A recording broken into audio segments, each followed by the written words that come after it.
नमस्कार। साहित्य तक के बुक कैफ़े के एक दिन एक किताब में मैं जयप्रकाश पांडे आप सभी का स्वागत करता हूं। आज मैं जिस पुस्तक के साथ उपस्थित हूं उसका नाम है उलटी गिनती। उलटी गिनती अंशुमन तिवारी और अनिंद्य सेन गुप्ता ने लिखी है। अंशुमन तिवारी इंडिया टुडे के हिंदी के संपादक रहे हैं, आर्थिक विषयों के विश्लेषक के रूप में जाने जाते हैं, नीति विश्लेषक हैं, लेखक और पत्रकार के रूप में खासी प्रतिष्ठा अर्जित की है और कई पुरस्कार भी उन्हें मिल चुके हैं। अनिंद्य सेन गुप्त जो है वह भी सार्वजनिक और नीति विश्लेषक के रूप में उनकी पहचान है और आर्थिक इतिहास के अध्येता हैं। उलटी गिनती मंदी और महामारी की दोहरी मार से कैसे उबरेगा भारत, इस सवाल के साथ पुस्तक खड़ी होती है। यह पुस्तक यह बताती है कि कोविड ने भारत को केवल स्वास्थ्य ढांचा और सरकार के स्तर पर ही नहीं तोड़ा, बल्कि हमारी पूरी अर्थव्यवस्था को तहस नहस कर दिया। भारतीय अर्थव्यवस्था एक गहरे ढांचागत मंदी से पहले से जूझ रही थी, यह लेखकों का कहना है। इसी दौरान करोड़ों लोग जो अपना रोजगार गंवा दिए, पैदल चलकर अपने गांव गए, शेयर बाजार तबाह हो गया, पटरी पर लौटा। लेकिन शेयर बाजार ही केवल भारत की अर्थव्यवस्था का संचालक तत्व नहीं है।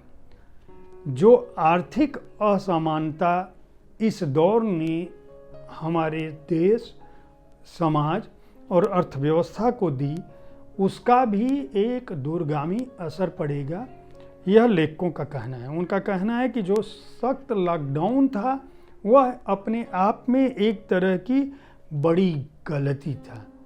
यह उलटी गिनती का अर्थ उस लॉकडाउन से है जो लॉकडाउन बिना आर्थिक परिणामों और उस पर पड़ने वाले प्रभावों को सोचे हुए सरकार ने लगा दी थी। भारत सरकार जब अपनी उपलब्धियां गिनाती है और वह यह कहती है कि वह प्रतियोगिता में खड़ी है, किस तरह से ट्रिलियन इकोनॉमी की तरफ कदम बढ़ा रही है, किस तरह से महानगरों में मॉल्स और बड़े औद्योगिक घरानों का विकास हो रहा है, तब वह यह भूल जाती है कि अर्थव्यवस्था का एक मकसद रोजगार के अवसर भी बढ़ाना है, मध्य वर्ग की गिनती में इजाफा भी करना है।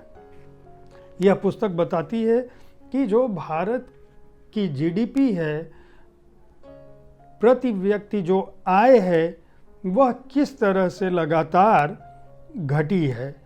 पगार, नौकरी, मजदूरी ये जो छूटी है, उससे अर्थव्यवस्था के सामने किस तरह का संकट खड़ा हुआ है। भारत के आम लोगों का जीवन राजनीतिक पेशबंदियों से अलग है। इतिहास गलत नहीं कहता, महामारियां और युद्ध उसके सबसे बड़े निर्माता हैं। कोविड या कोरोना का जो वायरस है वो दूसरे विश्व युद्ध के बाद का सबसे बड़ा घटनाक्रम है। और मार्च में जब दोबारा कोरोना लौटा और कारोबार फिर बंद हुए, तो भले ही हम मौतों की गिनती कुछ लाख में कर लें, लेकिन अर्थव्यवस्था ने जो नुकसान पहुंचाई है, लाखों करोड़ों लोगों से उम्मीद, आसरा और आगे बढ़ने का जो सपना खींचा है, वापस ले लिया है, उसकी भरपाई मुश्किल है।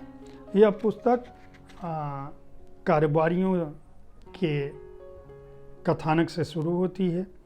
अप्रैल 2021 में एक मनहूस सुबह, जब ऑक्सीजन की कमी से लोग मर रहे हैं, गोविंद नाम के एक लड़के से कि वह किस तरह से अंतिम संस्कार के लिए टोकन में के लिए लगता है, और दिल्ली से लखनऊ जाने वाली सड़क पर ये अप्रैल 2020 में मिला था। और वह अपनी माँ के लिए परेशान होता है और गोविंद की मार्फत यह बात शुरू होती है और फिर अर्थव्यवस्था, छोटे उद्योग, मझोले उद्योग, बंदी का क्या असर हुआ है, रेस्टोरेंट पर क्या असर हुआ है, किसानों पर क्या असर हुआ है, कामगारों पर क्या असर हुआ है, रोज़मर्रा दिहाड़ी कमाने वालों पर क्या असर हुआ है, ट्रांसपोर्ट पर क्या असर हुआ है, किस तरह से इस मंदी की मार ने पूरे देश को तबाह किया है।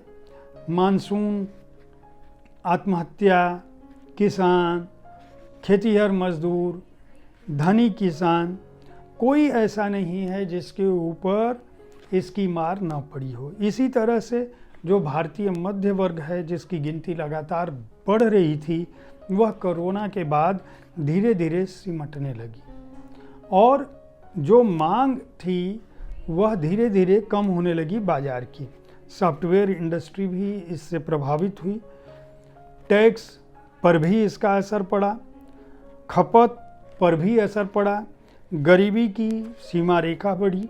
इसके अलावा जो दरार है बड़े और छोटे के बीच में, गरीब और अमीर के बीच में, रिटेल कारोबारी और बड़े डिस्ट्रीब्यूटर के बीच में, जो बाज़ार में मोनोपोली थी उन पर क्या असर हुआ है, बीएसई कंपनियों पर क्या असर हुआ है, यहाँ तक कि सार्वजनिक जो उपक्रम हैं उन पर क्या असर हुआ है और किस तरह से दैत्याकार जो बड़ी कंपनियां हैं, खासकर ई कॉमर्स की, रिटेल की कंपनियां हैं, वो किस तरह से बढ़ी हैं और इस बीच भारत का जो बैंकिंग सेक्टर है उस पर क्या प्रभाव पड़ा है, इसको भी बहुत सहज अंदाज में यह पुस्तक एक तरह से शोध, अध्ययन और सर्वेक्षण पर आधारित है। निश्चित रूप से इसको अर्थव्यवस्था के विशेषज्ञों ने लिखा है, लेकिन यह किताब यह बताती है कि अर्थव्यवस्था को भी सहज भाषा में, सरल ढंग से, कहानी के साथ साथ, चित्रों के साथ साथ तथ्यपरक ढंग से रखा जा सकता है और बताया जा सकता है। इस पुस्तक में एक और खासियत है कि यह दूसरे देशों से तुलना करती है, औद्योगिक परिवारों के बारे में भी बताती है जो 2008 के बाद जिनको बहुत बड़े बड़े अवसर मिले थे। यह भी बताती है कि सरकार ऐसी घटनाओं से उबरने के लिए क्या करे। भारत को अगर दुनिया में अपने को स्थापित करना है तो उसको क्या करना चाहिए, यह बात भी यह पुस्तक बताती है और यह कहती है कि लोकतंत्र का मकसद केवल चुनाव जीतना नहीं है, बल्कि राजनीति के साथ साथ अर्थव्यवस्था और विदेश नीति भी ज़रूरी है और जो लोग अर्थव्यवस्था को बचा के रख सकते हैं उनकी बातों को भी सुनने की कोशिश करनी है। आखिरी पंक्तियों से आप समझ जाएंगे कि इस पुस्तक में क्या कहने की कोशिश की गई है। लेखक द्वय का कहना है कि भारत को हर उस सुधार की कोशिश करनी होगी जो मध्य वर्ग का आकार कम से कम समय में दोगुना कर दे, अभी जो केवल 13 करोड़ लोगों तक सीमित है। अब समय भी भारत के साथ नहीं है, इसलिए होड़ में वक्त को हराना होगा। एक दशक के बाद युवा आबादी सिमटने लगेगी और नई ढांचागत चुनौतियां सामने होंगी। उनका कहना है उल्टी गिनती शुरू होती है अब, यानी लेखक द्वय का कहना है कि जो युवा भारत हम कहते हैं, नौजवान भारत हम कहते हैं, जिस बात पर हम आज इतरा रहे हैं कि हमारी जनसंख्या का 50 करोड़ के लगभग हिस्सा नौजवान है, वह आने वाले दशकों में बूढ़ा होने लगेगा। हमारे पास उतनी ताकत नहीं होगी तब ऐसी चुनौतियों से जूझने के लिए, इसलिए उनकी तैयारियां अभी से करनी होगी। रामधारी सिंह दिनकर की 4 पंक्तियां इस पुस्तक के आखिरी पन्नों में लिखी गई हैं। दिशा दीप्त हो उठी प्राप्त कर, पुण्य प्रकाश तुम्हारा, लिखा जा चुका अनल अक्षरों में इतिहास तुम्हारा, वह प्रदीप जो दिख रहा है झिलमिल दूर नहीं है, थक कर बैठ गए क्या भाई, मंजिल दूर नहीं है। इस पुस्तक में बहुत सारे संदर्भ ग्रंथ हैं, उनका जिक्र किया गया है, यानी यह कोई ख्याली पुलाव नहीं है, तथ्यों के साथ अपनी बात रखी गई है।